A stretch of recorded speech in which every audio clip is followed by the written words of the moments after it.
Chapter 11 the bell jar by Sylvia Plath.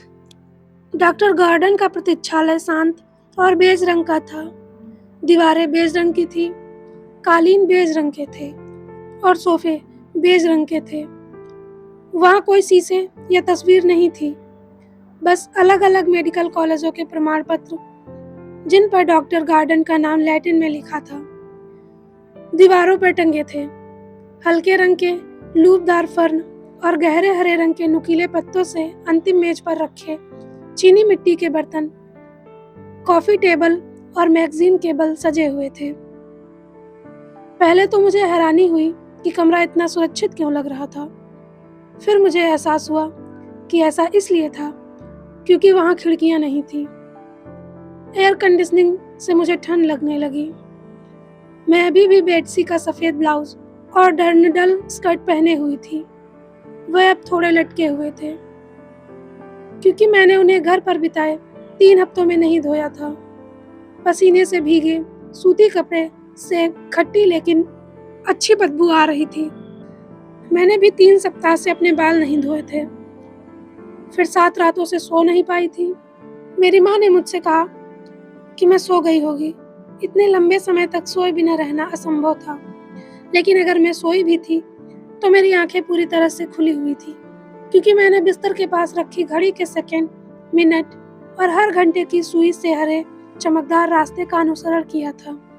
हर रात 7 रातों तक बिना 1 सेकंड, 1 मिनट या 1 घंटा गंवाए। मैंने अपने कपड़े या बाल इसलिए नहीं धोए क्योंकि यह सब मुझे मूर्खतापूर्ण लग रहा था।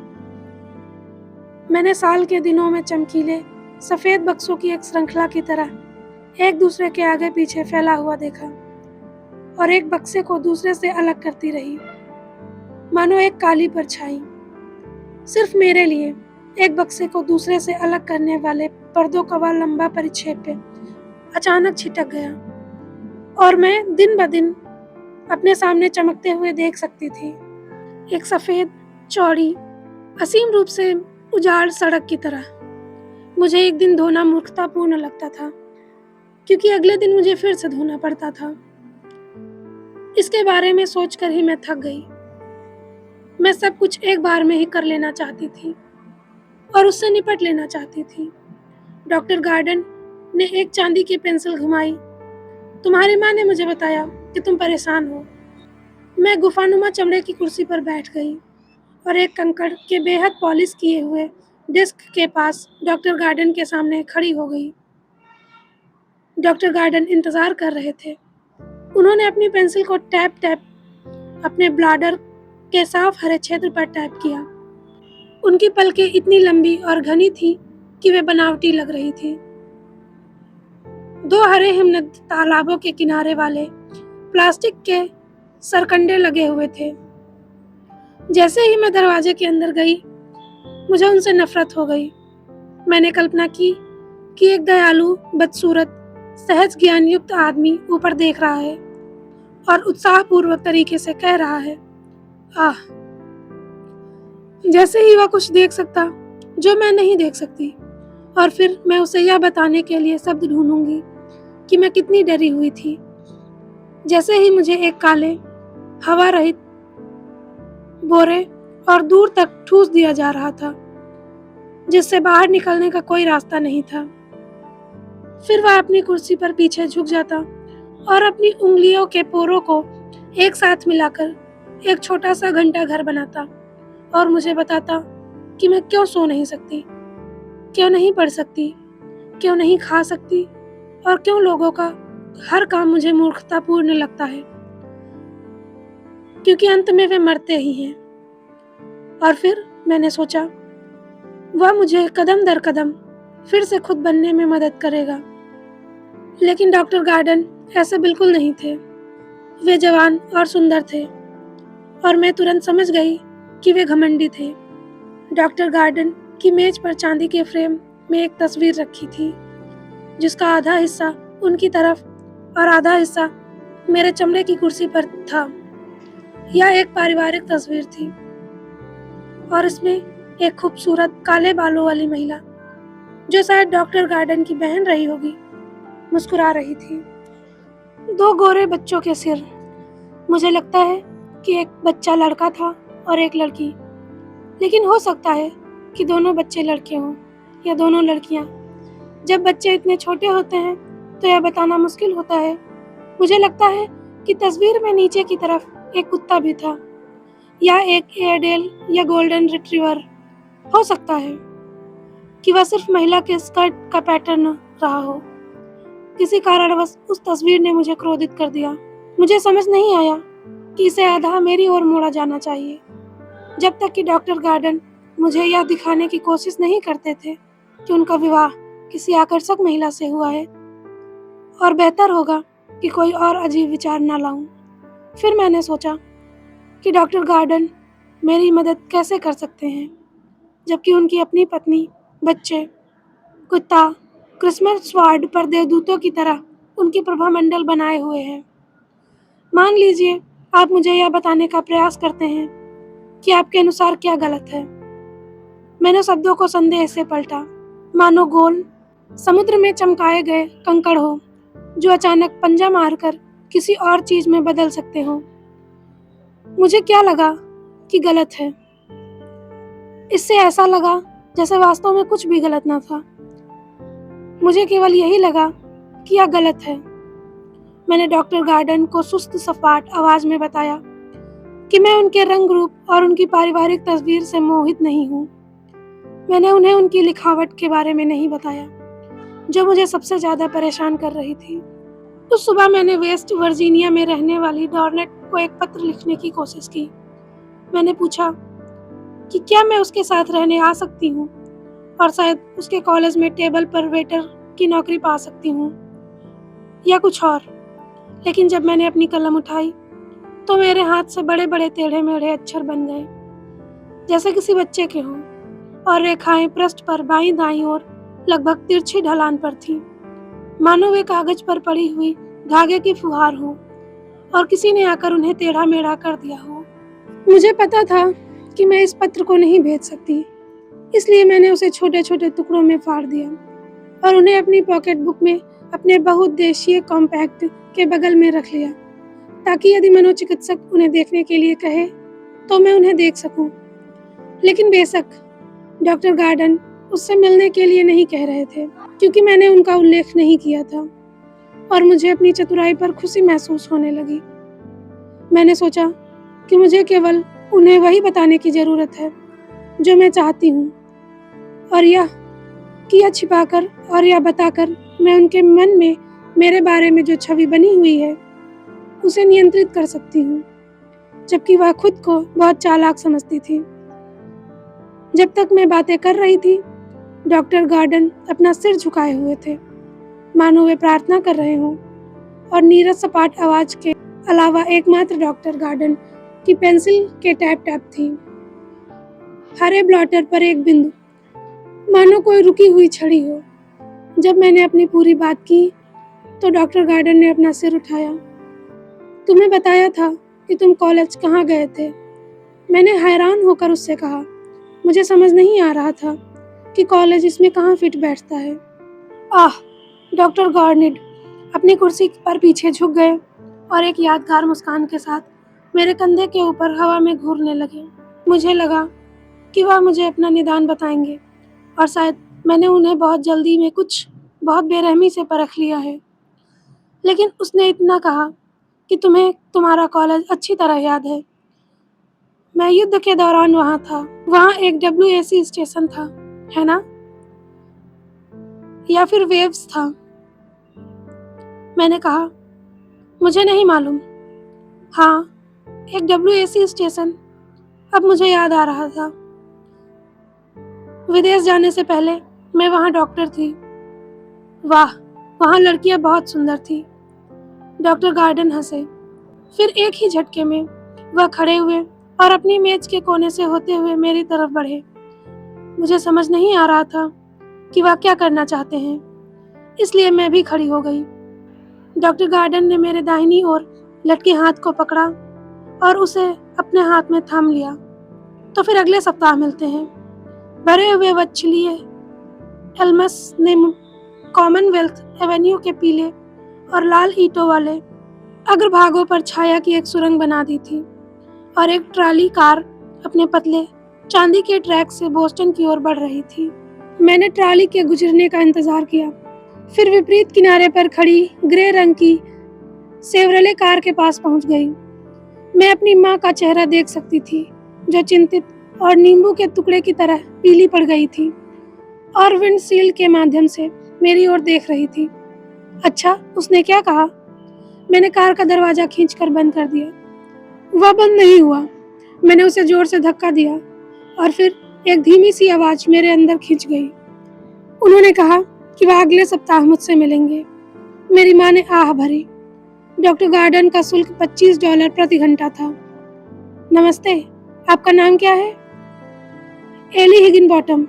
नाविक मेरे बगल में आकर खड़ा हो गया और मैं मुस्कुराई। मुझे लगा कि कॉमन और कबूतरों की संख्या जितनी भी हो, उतने ही नाविक भी होंगे। वे दूर किनारे पर स्थित एक भूरे रंग के भर्ती केंद्र से निकले हुए लग रहे थे, जिसके चारों ओर भीतरी दीवारों पर नीले और सफेद रंग की नौसेना में शामिल हो के पोस्टर लगे हुए थे। तुम कहाँ से आई हो एली? शिकागो। मैं कभी शिकागो नहीं गया था, लेकिन मैं एक दो लड़कों को जानता था जो शिकागो विश्वविद्यालय में पढ़ते थे और मुझे लग रहा था यह ऐसी जगह है जहाँ आप परंपरागत मिले जुले लोग आते हैं। तुम तो घर से बहुत दूर हो। नाविक ने अपना हाथ मेरी कमर में डाल दिया और हम काफी देर तक इसी तरह कॉमन नदी के किनारे घूमते रहे। नाविक हरे रंग की डिरेंडल स्कर्ट के ऊपर से मेरे कूल्हे को सहलाता रहा और मैं रहस्यमय ढंग से मुस्कुराती रही और ऐसा कुछ भी कहने से बचने की कोशिश करती रही जिससे उसे पता चले कि मैं बोस्टन से हूँ और किसी भी समय वर्सेस विलार्ड या मेरी माँ की किसी अन्य सहेली से मिल सकती हूँ, जो बीकन हिल पर चाय पीने के बाद फाइलेन के बेसमेंट में खरीदारी करने के बाद कॉमन नदी पार कर रही हूँ। मैंने सोचा था कि अगर मैं कभी शिकागो पहुंची तो अपना नाम हमेशा के लिए एली हिगिनबॉटम रख लूंगी और कोई मुझे नहीं जान पाएगा। उसने पूर्वी क्षेत्र के एक बड़े महिला कॉलेज में छात्रवृत्ति प्राप्त कर ली थी तथा न्यूयॉर्क में 1 महीने तक खराब समय बिताया था तथा एक अच्छे मेडिकल छात्र को अपने पति के लिए स्वीकार करने से इनकार कर दिया था, जो एक दिन AMA का सदस्य बनेगा और खूब पैसा कमाएगा। शिकागो में लोग मुझे वैसे ही स्वीकार करते थे जैसे मैं थी। मैं एक साधारण एली हिगिनबॉटम अनाथ होती। लोग मेरे मधुर शांत स्वभाव के लिए मुझे प्यार करते थे। वे मुझसे किताबें पढ़ने और जेम्स जॉयस के जुड़वा बच्चों पर लंबे लंबे लेख लिखने के लिए नहीं कहते। और एक दिन मैं किसी वीर लेकिन कोमल गैराज मैकेनिक से शादी कर सकती हूँ और डोडो कॉनवे की तरह एक बड़ा कायर परिवार बना सकती हूँ। अगर मुझे ऐसा एहसास हुआ। नौसेना से बाहर आने के बाद आप क्या करना चाहते हैं? मैंने नाविक से पूछा। यह मेरा अब तक का सबसे लंबा वाक्य था और वह अचंभित हो गया। उसने अपना सफेद कपकेक का डिब्बा एक तरफ सरका दिया और अपना सिर खुजलाने लगा। खैर, मुझे नहीं पता एली, उसने कहा। हो सकता है कि मैं GI बिल के आधार पर कॉलेज जाऊं। मैं रुकी। फिर मैंने इशारा करते हुए पूछा, क्या तुमने कभी गैराज खोलने के बारे में सोचा है? नहीं, नाविक ने कहा, कभी नहीं। मैंने अपनी आंखों के कोने से उसे देखा। वह 16 साल से भी ज्यादा का नहीं लग रहा था। क्या आप जानते हैं कि मेरी उम्र कितनी है? मैंने आरोप लगाते हुए कहा। नाविक ने मुझे देखकर मुस्कुराया। नहीं, और मुझे इसकी परवाह नहीं है। मुझे लगा कि यह नाविक सचमुच बहुत सुंदर है। वह नॉर्डिक और कुंवारा सा लग रहा था। अब मैं सरल स्वभाव की हो गई थी। मुझे लगता था कि मैं साफ सुथरे सुंदर लोगों को आकर्षित करती हूँ। खैर, मैं 30 साल की हूँ, मैंने कहा और इंतजार करने लगी। अरे एली, तुम तो ऐसी दिखती नहीं। नाविक ने मेरी कमर दबाई। फिर उसने जल्दी से बाएं दाएं देखा। सुनो एली, अगर हम वहां स्मारक के नीचे उन सीढ़ियों तक जाएं, तो मैं तुम्हें चूम सकता हूँ। उसी क्षण मैंने समझदार फ्लैट में एक भूरे रंग का आंकड़ा देखा। भूरे जूते पहने एक आदमी कॉमन के पार मेरी तरफ बढ़ा। दूर से मैं उसके चेहरे पर कोई भाव नहीं देख पा रही थी, लेकिन मुझे पता था कि वह मिसेस विलार्ड ही थी। क्या आप कृपया मुझे मेट्रो तक रास्ता बता सकते हैं? मैंने नाविक से ऊंची आवाज़ में कहा। हम्म, वह मेट्रो जो हिडर आइलैंड तक ले जाती है। जब श्रीमती विलार्ड आती तो मुझे ऐसा दिखावा करना पड़ता कि मैं नाविक से केवल रास्ता पूछ रही हूँ, और वास्तव में मैं उसे बिल्कुल नहीं जानती।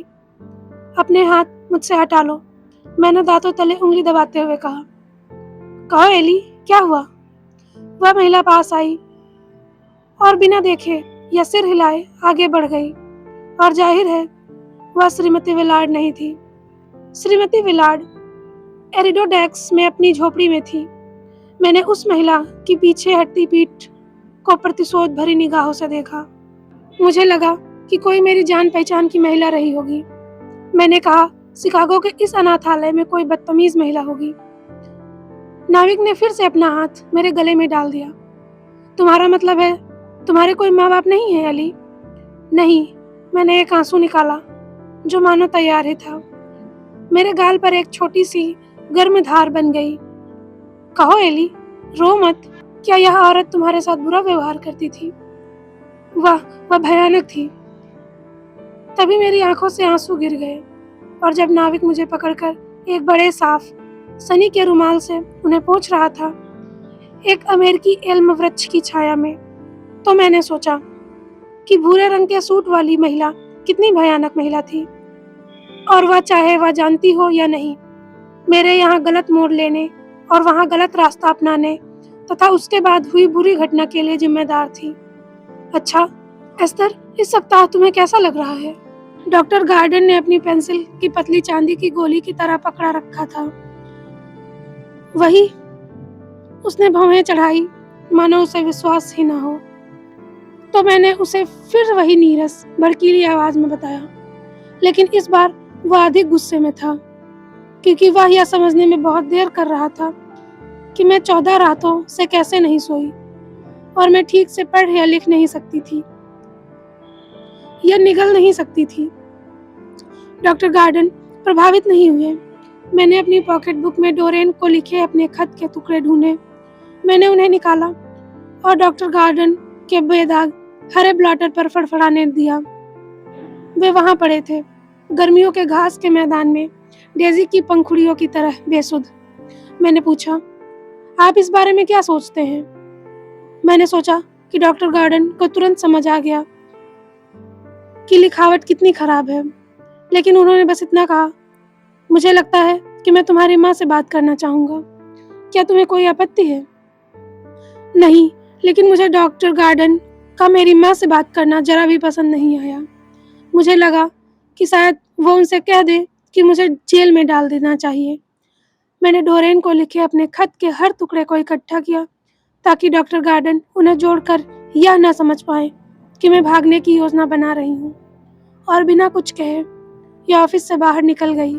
मैंने अपनी माँ को छोटा होते हुए देखा, जब तक कि वे डॉक्टर गार्डन के कार्यालय के दरवाजे में गायब नहीं हो गई।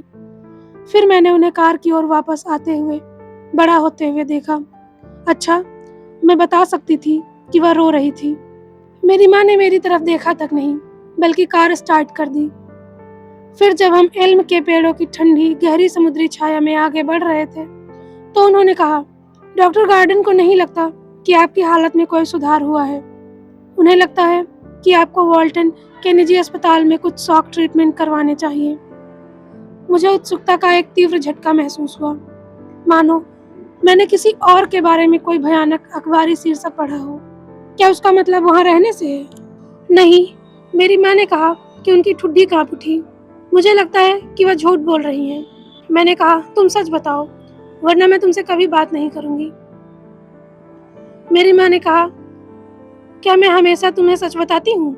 और फूट फूट कर रोने लगी। 7 मंजिल कगार से आत्महत्या को बचाया गया। कंक्रीट पार्किंग स्थल और एकत्रित भीड़ से 7 मंजिल ऊपर एक सक्रिय चट्टान पर 2 घंटे तक रहने के बाद श्रीमती जॉर्ज पोलुचू ने चार्ल्स स्ट्रीट पुलिस बल के सॉर्चेट विल की माँ मार्टिन की मदद से पास की खिड़की को सुरक्षित स्थान पर पहुंचने दिया। मैंने 10 सेंट के पैकेट से एक मूंगफली तोड़ी जो मैंने कबूतरों को खिलाने के लिए खरीदी थी, और उसे खा लिया। उसका स्वाद मुरझाया हुआ था, मानो किसी पुराने पेड़ की छाल का टुकड़ा हो। मैंने अखबार को अपनी आंखों के पास लाकर जॉर्ज पोलिची के चेहरे को अच्छी तरह देखा, जो ईंटों और काले आसमान की धुंधली पृष्ठभूमि पर 3/4 चांद की तरह चमक रहा था। मुझे लगा कि उसे मुझसे कुछ जरूरी बात करनी है, और जो शायद हो भी, शायद उसके चेहरे पर लिखा हो। लेकिन जब मैंने जॉर्ज पोलिची के चेहरे पर गौर किया तो उसकी धुंधली रेखाएं पिघल गईं और वे गहरे, हल्के और मध्यम ग्रे रंग के बिंदुओं के एक नियमित पैटर्न में बदल गई। अखबार के उस काले पैराग्राफ में यह नहीं बताया गया था कि श्रीमती पोलिची के कगार पर क्यों थे, या सॉर्जेंट किमेटिन ने उनके साथ क्या किया था जब वे अंततः उन्हें खिड़की के माध्यम से अंदर ले आए। कूदने में दिक्कत यह थी, अगर आपने सही संख्या में मंजिलें नहीं चुनी तो नीचे पहुंचने पर भी आप जिंदा रह सकते थे। मुझे लगा कि 7 मंजिलें एक सुरक्षित दूरी होनी चाहिए। मैंने कागज को मोड़कर पार्क में बेंच की पट्टियों के बीच ठूंस दिया। यह वही था जो मेरी माँ स्कैंडल सीट कहती थी। स्थानीय हत्याओं, आत्महत्याओं, मारपीट और लूटपाट की घटनाओं से भरा हुआ था, और लगभग हर पन्ने पर एक अर्धनग्न महिला थी जिसके स्तन उसकी पोशाक के किनारे से बाहर निकले हुए थे और उसकी टांगें इस तरह से फैली हुई थी कि आप उसके मोजे के ऊपरी हिस्से को देख सकते थे। मुझे समझ नहीं आ रहा था कि मैंने पहले कभी एक बार क्यों नहीं खरीदे थे। सिर्फ यही चीजें थी जिन्हें मैं पढ़ सकती थी। तस्वीरों के बीच छोटे छोटे पैराग्राफ, अक्षरों को घमंडी और इधर उधर घूमने का मौका मिलने से पहले ही खत्म हो जाते थे। घर पर मैं बस क्रिश्चियन साइंस मॉनिटर ही देखती थी, जो रविवार को छोड़कर हर दिन शाम 5 बजे दरवाजे पर आ जाता था और आत्महत्याओं, यौन अपराधों और हवाई जहाज दुर्घटनाओं को ऐसे दिखाता था जैसे वे कभी हुए ही ना हो। छोटे बच्चों से भरा एक बड़ा सफेद हंस मेरी बेंच के पास आया, फिर बतखों से ढके एक घने टापू की ओर मुड़कर पुल के अंधेरे मेहराब में नीचे वापस चला गया। मैंने जो कुछ भी देखा वह सब चमकीला और बेहद छोटा सा लग रहा था। मैंने देखा मानो किसी दरवाजे के ताले के छेद से, जिसे मैं खोल नहीं सकती थी, मैं और मेरा छोटा भाई घुटनों तक ऊंचे और खरगोश के कान जैसे गुब्बारे पकड़े एक स्वान बोट पर चढ़े और किनारे पर मूंगफली के छिलकों से बने पानी के ऊपर एक सीट के लिए जूझ रहे थे। मेरे मुंह में साफ सफाई और पुदीने का स्वाद आ गया था। अगर हम दंत चिकित्सक के पास अच्छे होते तो मेरी माँ के पास हमेशा हमें स्वान बोट की सवारी कराती। मैंने पब्लिक गार्डन का चक्कर लगाया। पुल के ऊपर से और नीले हरे स्मारकों से, अमेरिकी झंडे के फूल की क्यारी से होते हुए और प्रवेश द्वार से होते हुए, जहां आप नारंगी और सफेद धारीदार कैनवास बूथ में पेड़ों के नाम पढ़ते हुए 25 सेंट में अपनी तस्वीर खिंचवा सकते थे। मेरा पसंदीदा पेड़ वीपिंग स्ट्रॉलर ट्री था। मुझे लगा था कि यह जापान से आया होगा। जापान के लोग आत्मा की बातें समझते थे। जब भी कुछ गलत होता था तो वे अपना पेट फाड़ देते थे। मैंने कल्पना करने की कोशिश की कि वे यह कैसे करते होंगे। उनके पास यह बेहद तेज चाकू होता होगा, नहीं, शायद 2 बेहद तेज चाकू। फिर वे पालथी मारकर बैठ जाते, दोनों हाथों में चाकू। फिर वे अपने हाथों को क्रॉस करके अपने पेट के दोनों तरफ चाकू तान लेते। उन्हें नंगा होना पड़ता, वरना चाकू उनके कपड़ों में फंस जाता। फिर एक झटके में, इससे पहले कि वे दोबारा सोचे, वे चाकुओं को अपने अंदर घुसा देते और उन्हें एक के ऊपर एक घुमाते, ऊपरी अर्धचंद्र और एक निचले अर्धचंद्र का एक, जिससे एक पूरा चक्र बन जाता। फिर उनके पेट की त्वचा प्लेट की तरह ढीली हो जाती और उनकी अंदरूनी अंग बाहर निकल आते और वे मर जाते। इस तरह से मरने के लिए बहुत साहस चाहिए होगा। मेरी परेशानी यह थी कि मुझे खून देखना नापसंद था। मैंने सोचा कि मैं सारी रात पार्क में ही रहूंगी। अगली सुबह डोडो कॉनवे मुझे और मेरी माँ को वॉल्टन ले जा रही थी, और अगर मुझे देर होने से पहले भाग जाना था तो यही समय सही था। मैंने अपनी पॉकेट बुक में देखा और $1 का नोट और 69 सेंट गिने, जिसमें डाइम, निकल और पेनी थे। मुझे इस बात का कोई अंदाजा नहीं था कि शिकागो जानने में कितना खर्चा आएगा, और मैंने बैंक जाकर अपना सारा पैसा निकालने की हिम्मत नहीं की, क्योंकि मुझे लगा कि डॉक्टर गार्डन ने बैंक क्लर्क को चेतावनी दे दी होगी कि अगर मैं कोई स्पष्ट कदम उठाया तो मुझे रोक लेंगे। मुझे लिफ्ट लेने का ख्याल आया, लेकिन मुझे बिल्कुल भी अंदाजा नहीं था कि बोस्टन से शिकागो जाने वाले सभी रास्तों में कौन सा रास्ता है।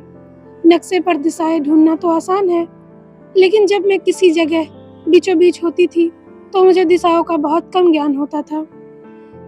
जब भी मैं यह जानना चाहती कि पूर्व क्या है या पश्चिम क्या है, तो ऐसा लगता था कि दोपहर हो गई है या बादल छाए हुए हैं जिनसे कोई मदद नहीं मिल रही थी, या फिर रात हो गई है। और बिग डिपर और कैसियोपिया चेयर के अलावा मैं सितारों के मामले में बिल्कुल भी निराश नहीं थी। एक ऐसी कमी जो बडी विलार्ड को हमेशा निराश करती थी। मैंने सोचा कि मैं बस अड्डे तक चलकर शिकागो का किराया पता कर लूं, फिर बैंक जाकर ठीक उतनी ही रकम निकाल लूं जिससे ज़्यादा शक न हो। मैं टर्मिनल के कांच के दरवाजे से अंदर आई और रंगीन यात्रा पत्रक और सारणी समय की रैंक पर नजर डाल रही थी। तभी मुझे एहसास हुआ कि मेरे गृह नगर का बैंक बंद हो चुका है, क्योंकि दोपहर हो चुकी थी और मैं अगले दिन तक कोई पैसा नहीं निकाल सकती थी। वॉल्टन में मेरी नियुक्ति 10 बजे की थी। तभी लाउड स्पीकर जोर से बजा और बाहर पार्किंग में जाने के लिए तैयार एक बस के रुकने की घोषणा करने लगा। लाउड स्पीकर की आवाज बोकल बोकल हुई, जिस तरह से वे करते हैं, इसलिए आप एक शब्द भी नहीं समझ सकते। और फिर सभी स्थैतिक के बीच मैंने एक ऑर्केस्ट्रा के सभी ट्यूनिंग उपकरणों के बीच पियानो के रूप में एक स्पष्ट परिचित गाना सुना। यह मेरे घर से 2 ब्लॉक दूर था। मैं जुलाई के अंत में गर्म धूल भरी दोपहर में पसीने से लथपथ और रेत से सने मुंह के साथ जल्दी बाहर निकली, जैसे कि किसी कठिन साक्षात्कार के लिए देर हो गई हो, और लाल बस में चढ़ गई जैसे इंजन पहले से ही चल रहा था। मैंने अपना किराया ड्राइवर को दे दिया और चुपचाप दस्ताने पहने हुए दरवाजा मेरी पीठ पर बंद कर दिया। Thank you.